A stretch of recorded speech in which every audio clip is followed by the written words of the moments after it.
This, this is the spin doctors are already at work on YouTube.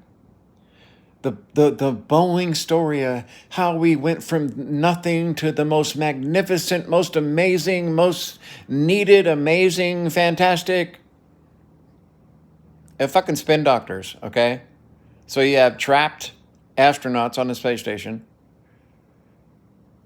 There was a pilot meeting, and a Boeing representative says something to the pilots about MCAS, and all the pilots went, "What's MCAS?"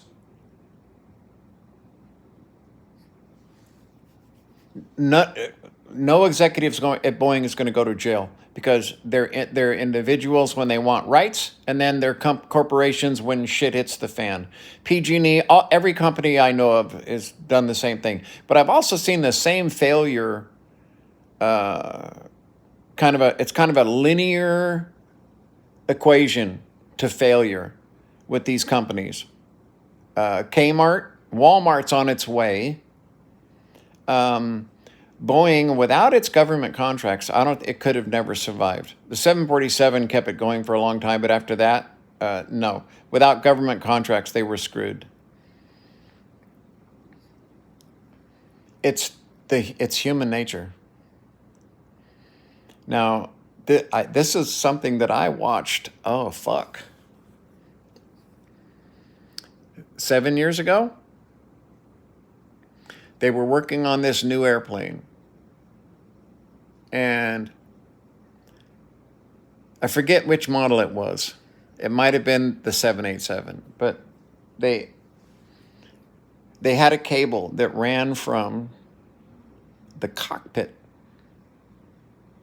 A solid coaxial cable that ran from the cockpit all the way back to the very top of the tail, okay, of the vert stabilizer, the very, very, very, very tip top where this little antenna was at. And the fucking cable was 6 inches too short. And the guy, one of the managers asked the guy, he says, can we pull any slack from anywhere? And the guy says, no. He says, it's overly tight now. So in other words, they had pulled every little fraction, eighth of an inch out of every little bend and corner. And they have literally taken this cable to its limit to try to fix a fuck up that should not have happened. It should have been 2 feet too long and then cut and the end put on it after. But you see, in order to save time, effort, and money, they want to do it all at once. They don't want to do it the hard way. They want to do it the way that has them making money, because we're in this to make money. We're not in this to build airplanes. Well, no, you're in it to build safe airplanes, and that's supposed to make you money because people feel safe when they get on your plane. Therefore, they're willing to get on your plane. Therefore, your airlines are successful. It's not fucking hard to understand. If it ain't Boeing, I ain't going. That's what it used to be. And now it's people don't want to get on that plane.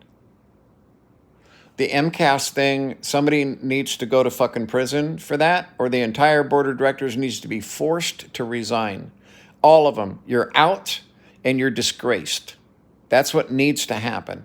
Without that, Boeing is just going to head on down that same slippery slope. Once you start cutting corners, it's like cutting back on water intake, okay? Yeah, well, I'm a little thirstier now than I used to be, but I'm okay. Yeah, but see, if you're thirsty all the time, now your kidneys start failing and you start having all these other problems, your blood thickening, and you see, it's little issues all start adding up. And when the mentality of the floor managers all the way up is to make sure that it's done as soon as possible, as rapid as possible, and as cheap as possible, then that's not a quality build. Do you think when somebody builds a fucking, $30,000 guitar that the guy doesn't take every possible stroke with his little mini shaver? He's got tiny little tools because he's looking for perfection. Well, no one's life depends on that fucking guitar sounding good. but you have 300 or 400 people, depending on your fucking airplane, working good. And if you don't go at it with a mentality that it has to be safety above all else, safety and reliability above everything else, because you don't get a second chance. When pilots understood that they had not been told about the MCAS system, they were fucking shocked. My understanding is that half the room thought that this had been manslaughter, that these people dying in these planes, that it was manslaughter, and that they felt they had been fucking betrayed. Pilots are replaceable, I guess, not corporations. Yeah, it's the little things, man.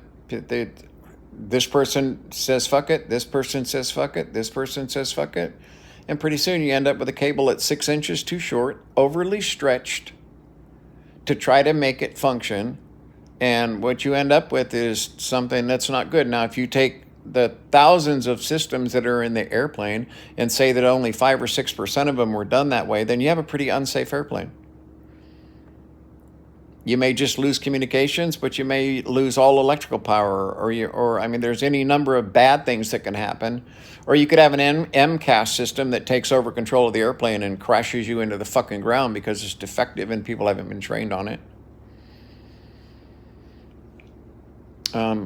I'll say it again. If you own Boeing stock before the astronauts come back, I would definitely sell it. I would not hold Boeing stock right now.